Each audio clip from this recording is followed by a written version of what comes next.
We continue our reading of Turn Your Eyes Upon Jesus, an invitation to spend a year with your best friend, a daily devotional by author George R. Knight.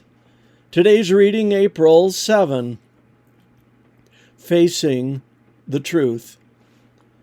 The woman said to him, I know that Messiah is coming, who is called Christ. When he comes, he will tell us all things. Jesus said to her, I who speak to you am he.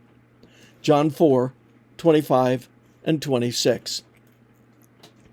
Go, call your husband. John 4:16. Now, that was a bomb. It completely caught the Samaritan woman off guard. A perceptive command, it completely blindsided her. I have no husband, she blurted out, verse 17.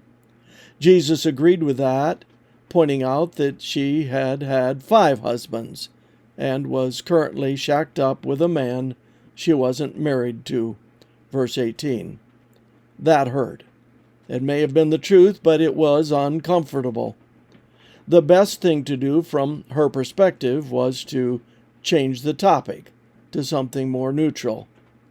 I perceive that you're a prophet, verse 19. And in case that didn't work, she could always start an argument about where one should worship, verse 20. Anything but more conversation about her personal life.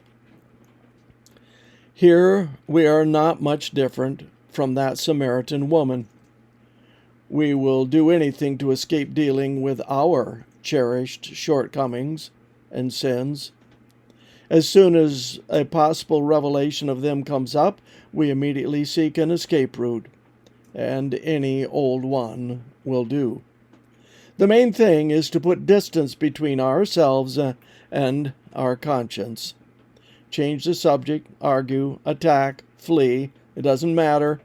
We will do anything rather than face up. But it is facing up that leads to the kingdom.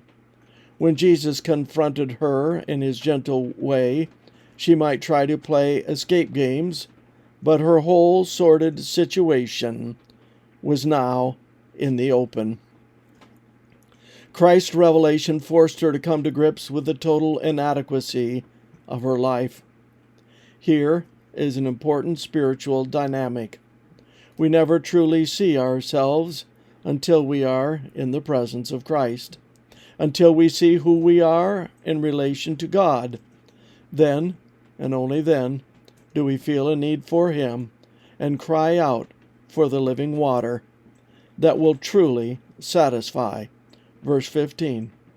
And the Messiah, who will tell us all things. Verse 25. A conviction of our personal sin is always the beginning of salvation. After that comes the cry for help. At that point, Christ can offer himself more fully. Quote, I who speak to you am he. End quote. Verse 26. The one who can truly reach out and help. Help me today, my Father, to be honest with both you and you, that you might help me where I need it most. This concludes our reading today of Turn Your Eyes Upon Jesus.